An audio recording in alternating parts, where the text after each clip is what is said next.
नमस्कार, आप देख रहे हैं डेली 24 भारत। आपके साथ मैं हूं विदुषी मिश्रा। चलिए शुरू करते हैं देश की बड़ी खबरों से। आज बड़ी खबर उत्तर प्रदेश से है। शाहजहांपुर में यूपीएसएससी पीटी की पहली पाली की परीक्षा शांति से संपन्न हो गई है। जिले में कुल 21 परीक्षा केंद्र बनाए गए थे, लेकिन बाढ़ प्रभावित इलाकों के चलते 6 केंद्रों को बदलना पड़ा। प्रशासन ने छात्रों को फोन कॉल, मेल और क्यूआर कोड के जरिए समय रहते सूचित कर दिया, जिससे उन्हें किसी तरह की दिक्कत का सामना नहीं करना पड़ा। परीक्षार्थियों का कहना है कि केंद्रों पर कड़ी सुरक्षा और सख्त प्रशासनिक व्यवस्था रही। जिन परीक्षार्थियों को जानकारी नहीं थी, उनके लिए हेल्प डेस्क और परिवहन की व्यवस्था की गई। अब बात करें पेपर की, तो छात्रों का कहना है कि पेपर का स्तर संतुलित रहा। गणित और सामान्य ज्ञान ने थोड़ी मुश्किलें जरूर दी, लेकिन हिंदी आसान रही। कई परीक्षार्थियों ने इसे पिछली बार की तुलना में सरल बताया। हालांकि परीक्षा केंद्र तक पहुंचने में कुछ परीक्षार्थियों को दिक्कतें जरूर हुई। दूर दराज से आए छात्रों का कहना है कि रिक्शा और ऑटो चालकों ने कई गुना ज्यादा किराया वसूला। कुल मिलाकर शाहजहांपुर में यूपीएसएससी पीटी की पहली पाली बिना किसी बड़ी बाधा के संपन्न हुई। इसी खबर पर हमारे साथ जुड़ गए हैं हमारे कंसल्टिंग एडिटर रमेश जी। रमेश जी, जैसा कि हम देख रहे हैं, इस परीक्षा की पहली पाली बिना किसी बड़ी बाधा के संपन्न हुई है। लोगों को कोई दिक्कत नहीं आई। क्या प्रोसेस रहा इसके पीछे? कैसे बाढ़ आने के बाद, पानी भरे होने के बाद हर जगह भी छात्रों को ज्यादा मुश्किलों का सामना नहीं करना पड़ा? नहीं, कई जगहों पे पानी, बरसात को लेके काफी पानी भर गया था, जिससे दिक्कतें तो बच्चों को उठानी पड़ी हैं। लेकिन ये प्रशासन को पहले से कल देख लेना चाहिए कि बारिश का समय है और कुछ परीक्षा केंद्र ऐसे हैं जहाँ पे निचले स्तर पे, जहाँ जिन स्कूलों में पानी भी भर गया, उसके पानी की निकासी अगर रहती या फिर कोई इंतजाम वगैरह, कोई रिक्शे वगैरह के होते ताकि बच्चों को सीधे वहाँ पे परीक्षा केंद्रों पे अगर पहुंचाया जाता तो वो बेटर होता। लेकिन एंड टाइम पे उन्होंने जिस तरीके से अपने विजुअल में देखो, ट्रैक्टर ट्राली लगाया जा रहा है, उसमें बच्चों को उठलवा के वहां पहुंचवाया जा रहा है। ये कहीं ना कहीं जो है प्रशासनिक चूक है, क्योंकि परीक्षा जो होती है, बच्चे मेहनत करते हैं। कंपटीशन की परीक्षा के लिए काफी समय तक कोई कोचिंग करता है, कोई किस तरीके से परीक्षा को क्रॉस करने के लिए बड़ी मेहनत करते हैं। लेकिन अंत में पता चलता है कि उस मेहनत का इस तरीके से उनका जाया हो और परीक्षा भी ढंग से ना दे पाए, तो कहीं ना कहीं लगता है कि भाई उनकी मेहनत पे कोई ना कोई पानी जरूर फेर रहा है। जी, एंड टाइम पे रमेश जी, एंड टाइम पे उनके सेंटर चेंज कर दिए गए, उसकी खबर भी उनको एंड मौके पे दी गई। कैसे उनको पता चला कि उनका जो सेंटर है वो चेंज कर दिया गया एंड मौके पे? क्या क्या उनको झेलना पड़ा, परेशानियां क्या क्या हुई अपना सेंटर ढूंढने में? अब ये देखो, ये सबसे बड़ी अव्यवस्थाओं में से कही जाती है। पता चलता है कि भाई जो एडमिट कार्ड जारी कर दिए जाते हैं बच्चों के, जिसमें मेंशन होता है कि फलाना जगह पे आपका सेंटर है, और बच्चे क्या करते हैं, उससे पहले ही उसका लोकेशन जांच लेते हैं, सब कुछ पूछ पाछ लेते हैं, या उस जगह कोई अपना कोई संबंधी कोई होता है उसको पूछ लेते हैं। तो पता चला एंड टाइम पे जब परीक्षा के घंटे भर या आधे घंटे पहले ही किसी समस्या को लेके या किसी कोई दिक्कत ऐसी आ रही है जिसको उन्होंने, प्रशासन ने क्या करा है, उसका सेंटर चेंज कर दिया गया। इससे सबसे ज्यादा जो खामियाजा है वो बच्चों को उठाना पड़ता है। और शाहजहांपुर से जो तस्वीर आई है जहाँ पानी भर गया सेंटरों में, वहां पे कई बच्चों के आज परीक्षा छूटने की भी खबरें आ रही हैं। अब अगर ऐसा होता है इसकी परीक्षा छूट गई है, जो बच्चा मेहनत करके आया, ऐसा तो है नहीं कि भी 4 बच्चों की अगर परीक्षा छूट गई है, प्रशासन उनको अलग से उनकी परीक्षा ले लेगा, दोबारा से उनको मौका देगा। लेकिन ऐसा भी नहीं हो सकता है। तो ऐसी समस्याओं का और जिनकी परीक्षा छूट गई है उसकी जवाबदेही किसकी है, उनको कौन जवाब देगा और उनका खामियाजा कौन भुगतेगा? जी ये बिल्कुल सबसे रमेश बड़ी जी, आपको क्या लगता है कि दूसरी पाली जो होने वाली है, क्या उसमें भी ऐसी नज़ारे देखने को मिलेंगे या कोई राहत दिखेगी?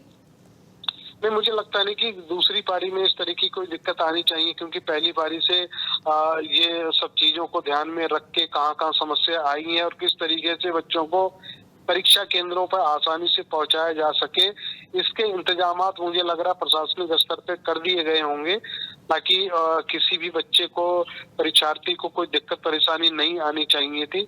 लेकिन ये थोड़ी सी ऐसा है कि जो बड़े अधिकारी हैं उनको थोड़ी सी लापरवाही तो सामने आई ही है कि पहली पारी में जो बच्चों को दिक्कत हुई है, अब उससे पहले आपको बैरिकेड कर देना चाहिए था उस क्षेत्रों में, और पानी निकासी की कोई दिक्कत ना हो, उसमें भी पंपिंग या छोटे जो इंजन होते हैं उसको लगा देना चाहिए। लेकिन इस तरह के कोई इंतजामात प्रशासनिक स्तर पे नहीं करे गए, ये बड़ी चूक मुझे लगता है कही जाएगी। जी रमेश जी, बिल्कुल सही। आपका बहुत बहुत शुक्रिया इन तमाम जानकारी के लिए।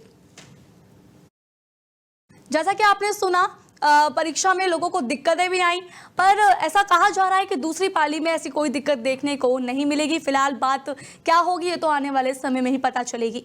बड़ी खबर पंजाब से है। बाढ़ से तबाह गुरदासपुर जिले का दौरा प्रधानमंत्री नरेंद्र मोदी 9 सितंबर को करेंगे। पीएम प्रभावित इलाकों का हवाई सर्वेक्षण करेंगे और नुकसान का जायजा लेंगे। पंजाब की बाढ़ ने हालात बहुत भयावह बना दिए हैं।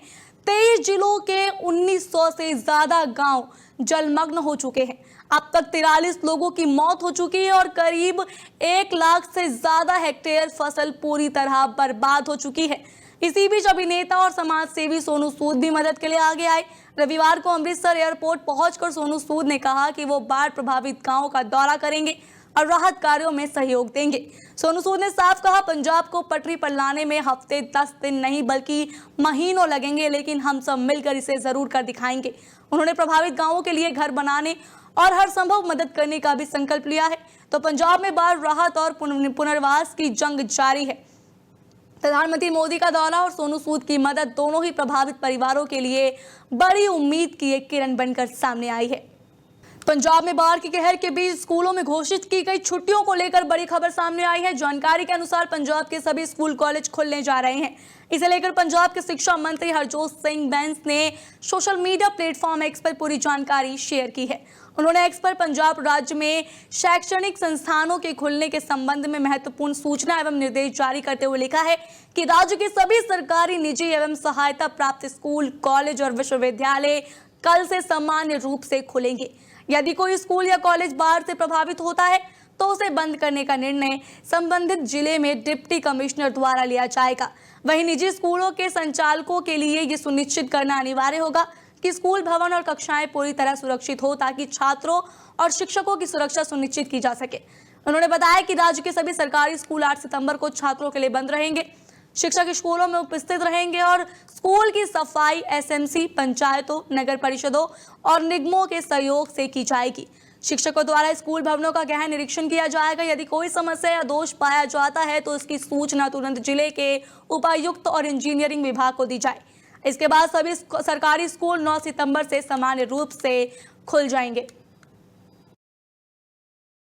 जी ਪੰਜਾਬ ਦੇ ਸਕੂਲਾਂ ਕਾਲਜਾਂ ਵਿਦਿਅਕ ਅਦਾਰਿਆਂ ਨੂੰ ਲੈ ਕੇ ਜਿਹੜਾ ਇੱਕ ਇੰਪੋਰਟੈਂਟ ਇਨਸਟਰਕਸ਼ਨਸ ਅੱਜ ਸਾਡੇ ਵੱਲੋਂ ਜਾਰੀ ਕੀਤੇ ਗਏ ਨੇ ਤੇ ਮੈਂ ਇਸ ਦੇ ਵਿੱਚ ਆਪ ਸਭ ਦਾ ਸਹਿਯੋਗ ਮੰਗਦਾ ਹਾਂ। ਸਾਰੇ ਅਧਿਆਪਕ ਸਹਿਬਾਨਾਂ ਦਾ, ਸਾਰੇ ਸਰਪੰਚ ਸਹਿਬਾਨਾਂ ਦਾ, ਐਸਐਮਸੀਜ਼ ਦਾ, ਸਾਡੇ ਯੂਥ ਕਲੱਬਾਂ ਦਾ, ਪੰਚਾਇਤਾਂ ਦਾ, ਸਰਪੰਚ ਸਹਿਬਾਨਾਂ ਦਾ, ਨਗਰ ਕੌਂਸਲਸ ਦੇ ਸਾਰੇ ਮੁਲਾਜ਼ਮਾਂ ਦਾ, ਲੋਕਲ ਬਾਡੀ ਡਿਪਾਰਟਮੈਂਟ ਦਾ। ਪੰਜਾਬ ਨੇ ਹੁਣ ਤੱਕ ਦਾ ਜਿਹੜਾ ਹੈ ਸਭ ਤੋਂ ਮਾੜਾ ਹੜ੍ਹ ਦੇਖਿਆ। 88 ਤੋਂ ਵੀ ਜਿਹੜਾ ਵਰਸਟ ਹੜ੍ਹ ਆਪਾਂ ਉਹ ਦੇਖਿਆ। ਭਾਰੀ ਬਰਸਾਤ ਕਰਕੇ ਡੈਮਾਂ ਤੋਂ ਪਾਣੀ ਜੋ ਆਇਆ, ਦਰਿਆ 'ਚੋਂ ਜੋ ਪਾਣੀ ਆਇਆ, ਉਹਦੇ ਕਰਕੇ ਜਿਹੜੇ ਹੈ ਸਾਨੂੰ ਕਈ ਦਿਨਾਂ ਤੱਕ ਸਕੂਲਾਂ ਛੁੱਟੀਆਂ ਕਰਨੀਆਂ ਪੈਣੀਆਂ। ਪਰ ਬੱਚਿਆਂ ਦੀ ਪੜ੍ਹਾਈ ਦਾ ਵੀ ਜਿਹੜਾ ਹੈ ਵੱਡਾ ਨੁਕਸਾਨ ਹੋਇਆ। ਹੁਣ ਉਸ ਨੂੰ ਗੈਪ ਨੂੰ ਫਿਲ ਕਰਨਾ ਉਹ ਵੀ ਚੈਲੰਜ ਹੋਊਗਾ।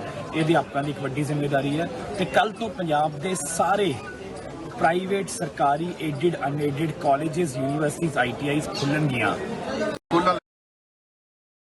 जापान के प्रधानमंत्री शिगेरू इशिबा ने अपने पद से इस्तीफा दे दिया है।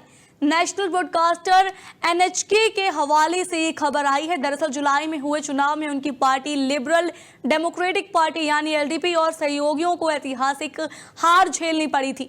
नतीजा ये हुआ कि ऊपरी सदन में एलडीपी का बहुमत खत्म हो गया और तभी से पार्टी के भीतर असंतोष और गुटबाजी तेज हो गई थी।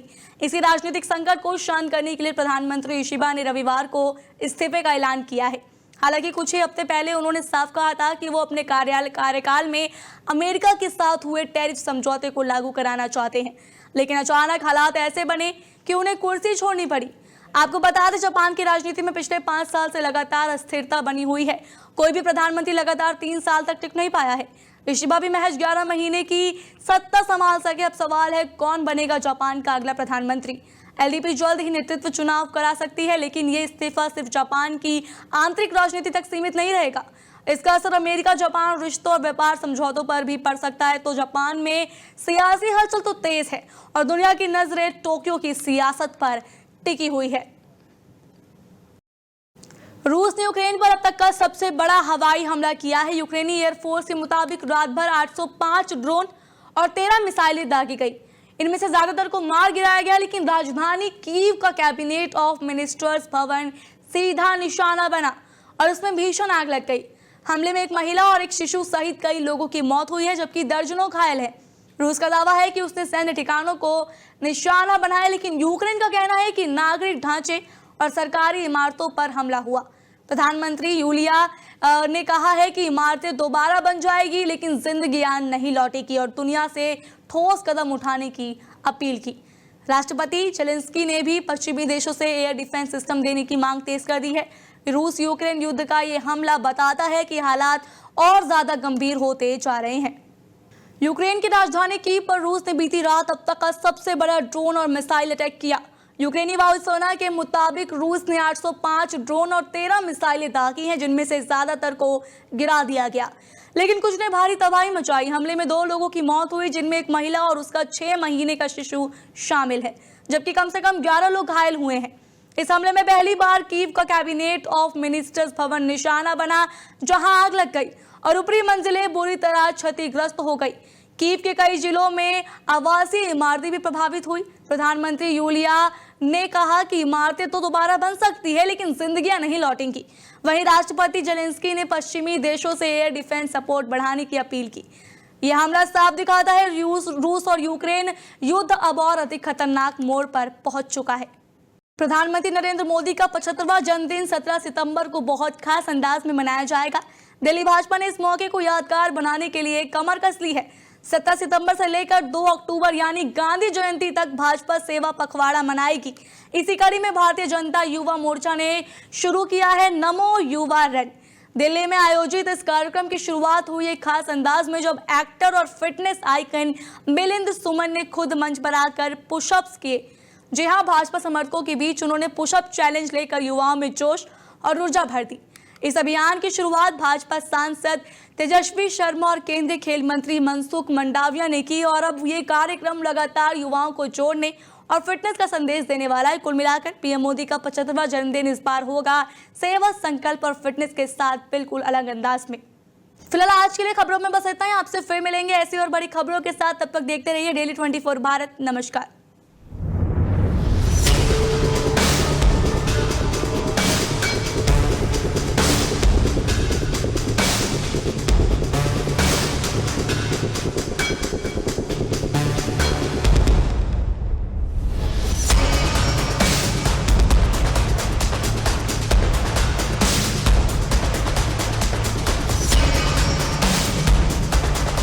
नमस्कार, मैं रमेश ठाकुर। जल्द ही डेली 24 भारत पर होगा हाई अलर्ट।